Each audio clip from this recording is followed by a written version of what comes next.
Good afternoon, grade 11 STEM students. So in this video, I'm going to explain how heat absorb and heat release is calculated, how to calculate enthalpy using Hess law, and how to calculate heat of reaction using standards heat of formation.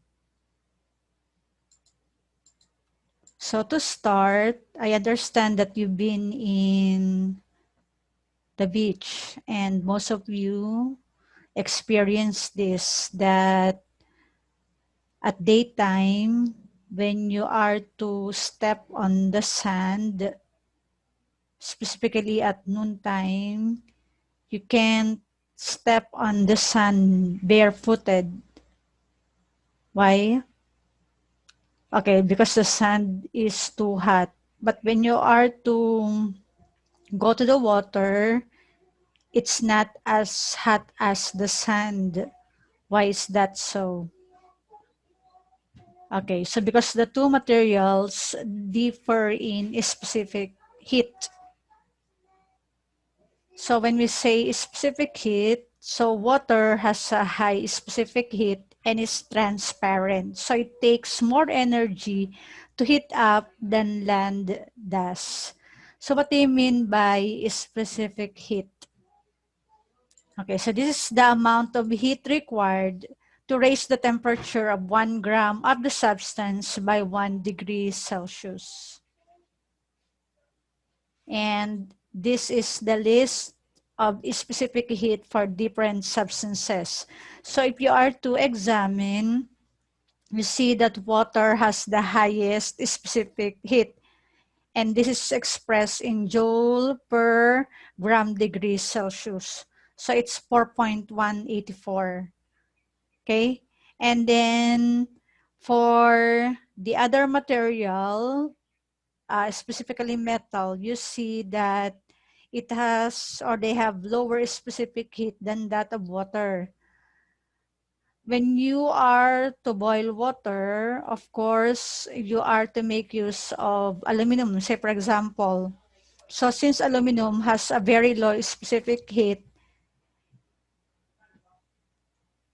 it takes a small amount of energy in order to heat the metal, while it takes a lot of energy in order to heat water to raise its temperature. That's why after boiling water, after some time, you notice that aluminum is already cold and water remains hot.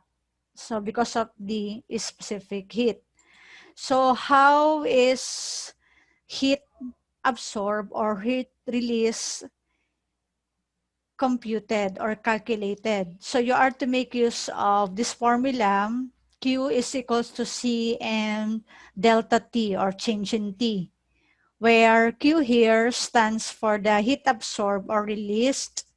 C stands for the specific heat of the substance, which is given in the table a while ago. M stands for the mass of the sample in grams, and change in T is the change in temperature, which is final minus initial.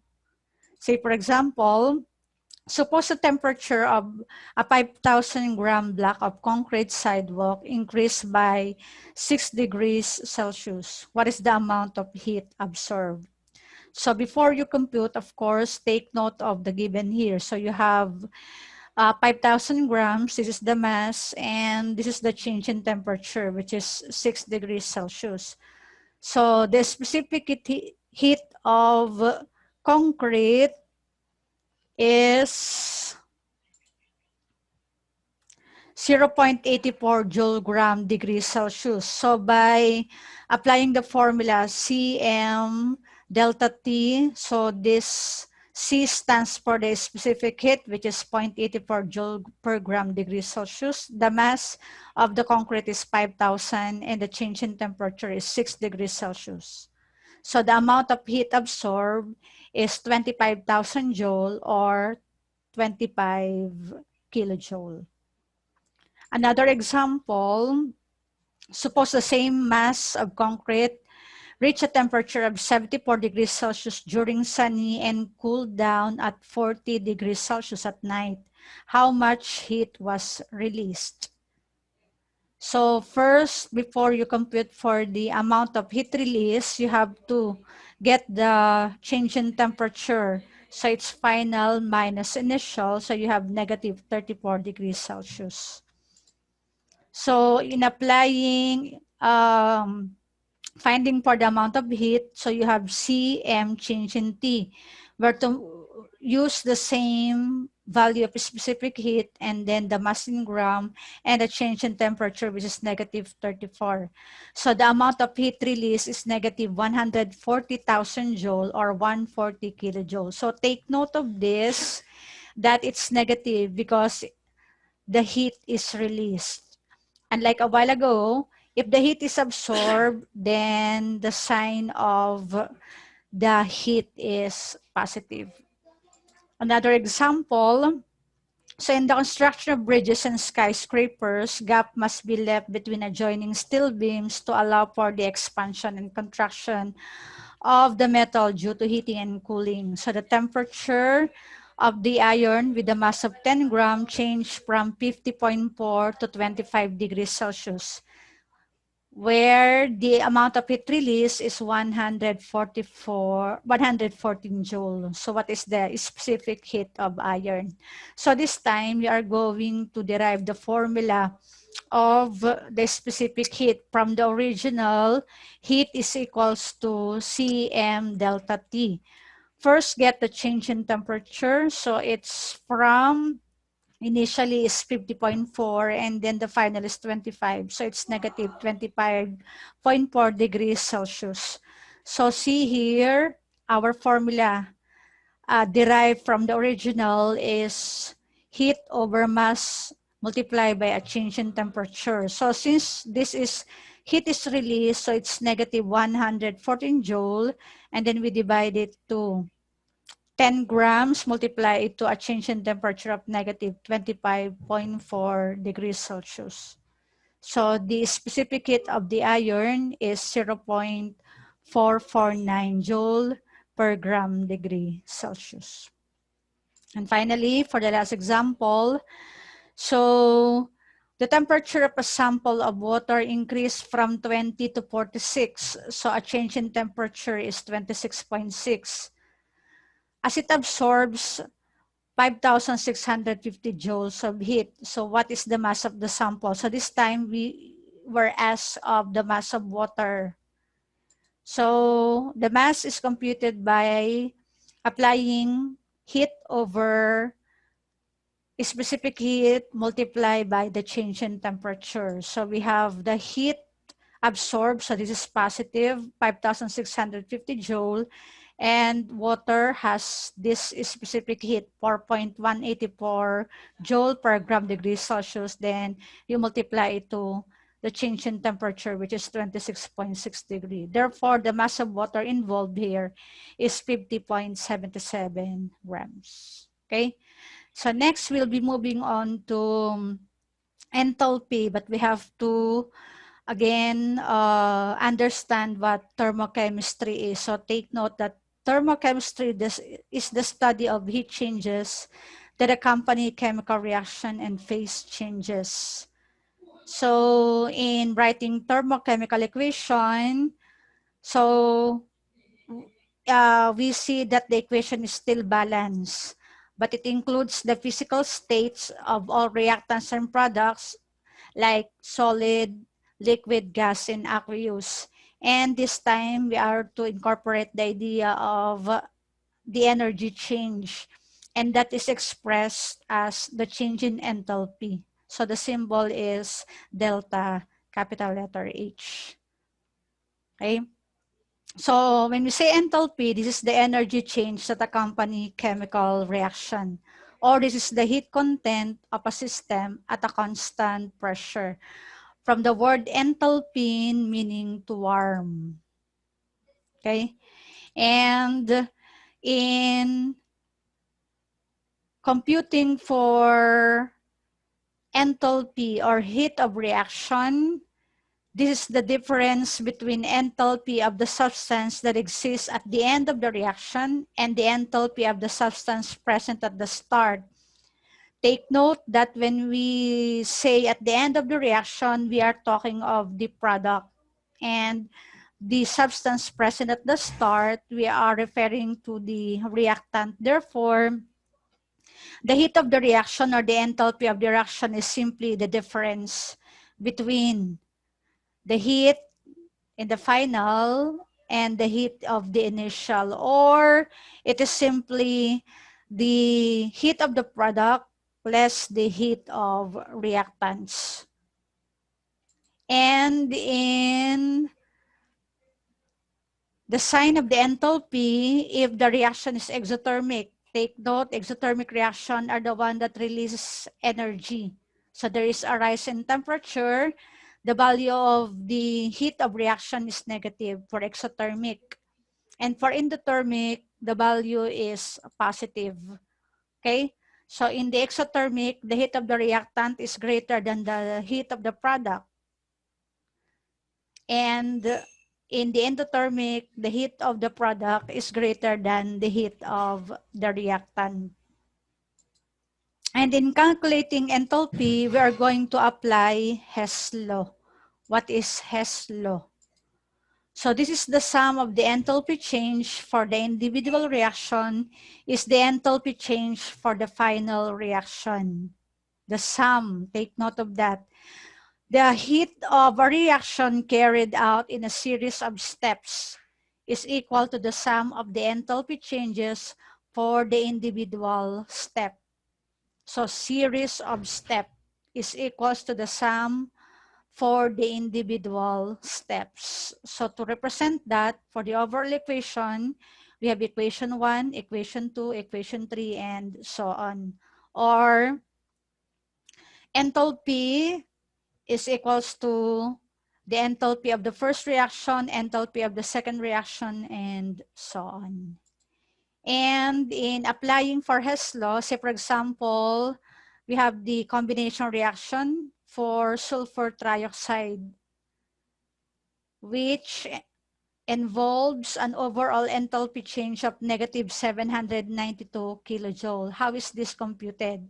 And how are we going to apply Hess law to solve that heat of reaction or enthalpy? So from the equation, balance equation, take note, you see here the thermochemical equation together with the inclusion of the physical state of the material. So in reading this, 2 mole of sulfur reacts with 3 moles of oxygen to produce 2 moles of sulfur trioxide. So how much heat is involved in the formation of 2 moles of sulfur trioxide? Okay, so this will be the individual reaction. So we are to consider 2 chemical reaction here together with their value of enthalpy. And we'll see how we will arrive at negative 792 kilojoules of heat as the enthalpy of reaction. So series of steps. Let's see those steps. So we have the first one. Chemical equations are needed that contain the substance found in the desired equation and have known enthalpy changes. So these are the chemical equations referred to. They are needed, okay, that contain the substance. Why? It has sulfur, it has oxygen, and it has sulfur trioxide. So these are the chemicals involved. Together with, of course, with known enthalpy values. Okay. Step 2 is that the desired equation shows, let's see, this is the desired equation, shows 2 moles of sulfur reacting with 3 moles of oxygen to produce 2 moles of sulfur trioxide. So if you are to examine the first equation, you have 1 mole here. Okay, so to have this desired equation, we are to multiply the equation with 2. So that's the required here. So everything will be multiplied to 2 up to the value of the enthalpy. So we have 2 sulfur, 2 oxygen, 2 sulfur dioxide, and this enthalpy will be multiplied to 2. So it's negative 594. Okay, so that's the first one. For step 3, in the desired equation again, how are we going to make use of the second one to come up with the desired equation? Okay, so sulfur trioxide is a product in the desired, but in the second, it's in the reactant. So what are you going to do? Okay, so you have to reverse equation B. So in reversing the equation B, we are going to write first the reactant like this, and then this sulfur trioxide is written on the product. But in reversing, you have to change the sign of the enthalpy. So it's now negative 198 kilojoule. And then for step 4, add the equations. So we have 2 equations that we repair. To obtain the desired equation, add the corresponding enthalpy values. Take note that Hess law is the summation of the enthalpy for individual reaction. And then cancel any terms that are common to both sides of the equation. So let's combine. Here we multiply to 2. This one we reverse. So after writing all the reactants, after writing all the product, we see that we have the same term, sulfur dioxide. So we have to cancel that. Therefore, we arrive at 2 sulfur, 3 oxygen, and 2 sulfur trioxide. Then get the summation of negative 594 kilojoule and negative 198 kilojoule. And that is negative 792 kilojoule. So that's the sum. That's the value. Okay. So let's move on to the second example. So this is for the decomposition of hydrogen peroxide or agua oxinada. So this is the balance equation. 2 mole of hydrogen peroxide decomposed into 2 moles of water and 1 mole of oxygen gas. So what is the value of the enthalpy? Using 2 equations again with their enthalpy. So first you check the first equation. What are you going to do?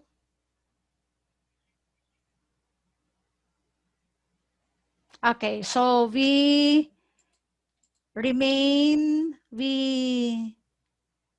make this one as is, the first equation, because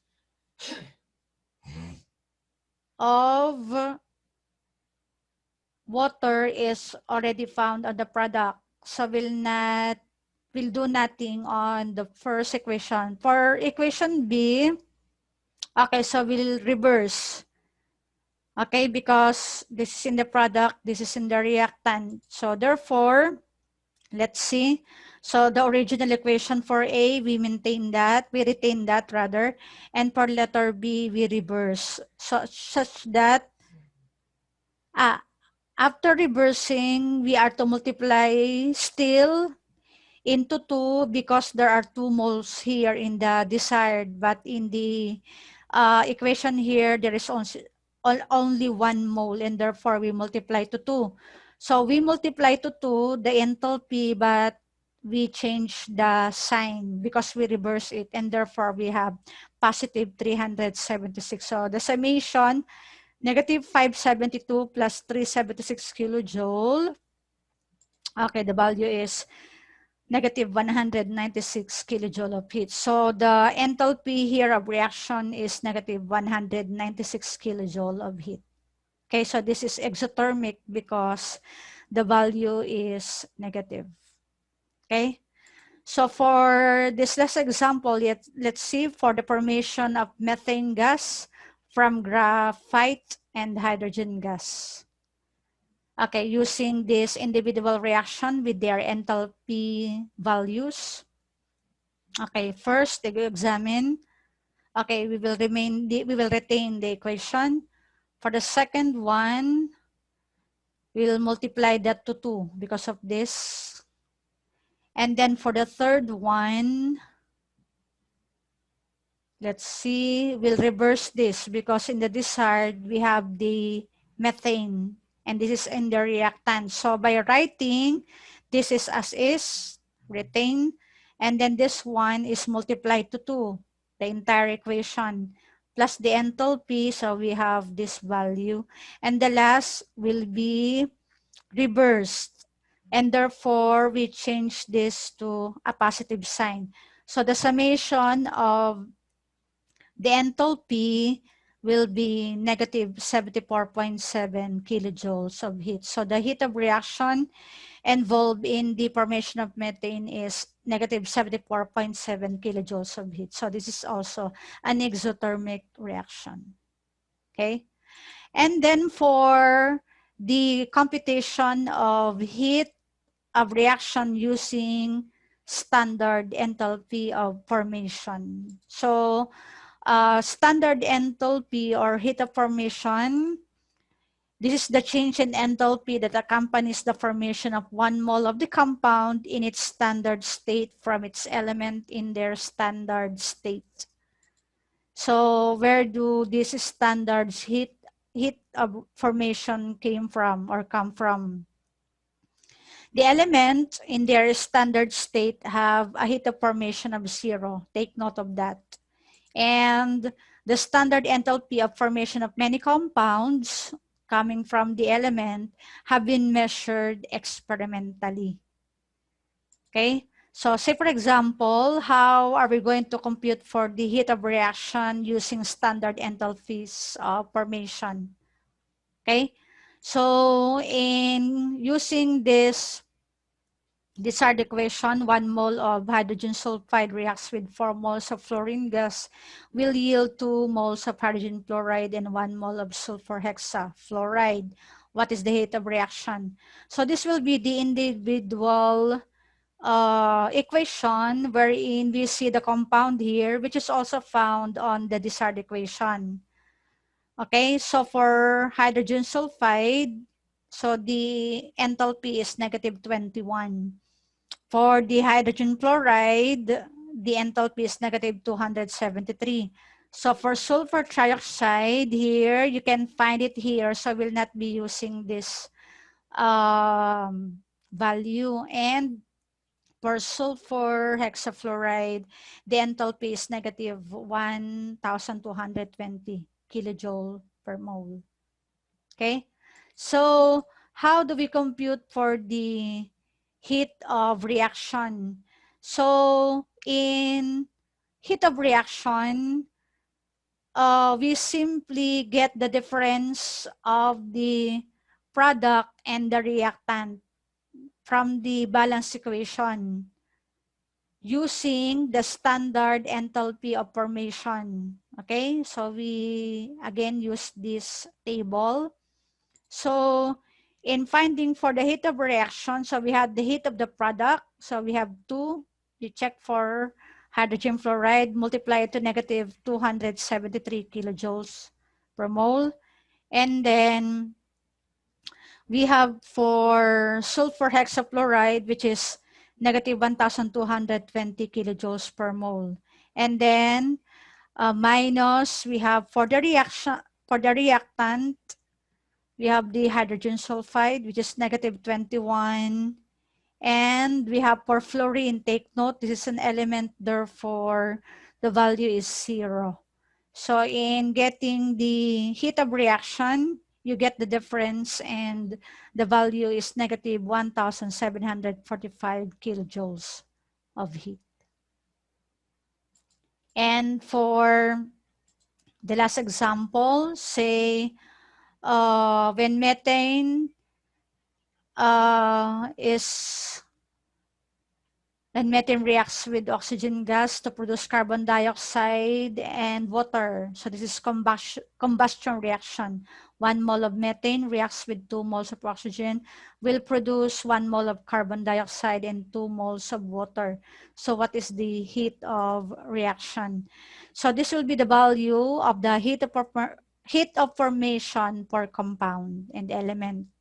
So for carbon dioxide is negative 394 kilojoule per mole. And for methane is negative 75. For water, negative 286. And of course, for oxygen, this is 0. Okay? So in applying the formula, summation, the difference in the summation of the product and the reactant, so you have, starts with the product first, carbon dioxide. So you have negative 394 plus 2, you multiply it to water, which is negative 286. And then for the reactant, you have, for methane is negative 75, and then for oxygen is 0. So getting the difference, we have negative 891 kilojoules of heat. Okay, so thank you. I hope you learned something from this lecture video. See you in our next video. Bye-bye.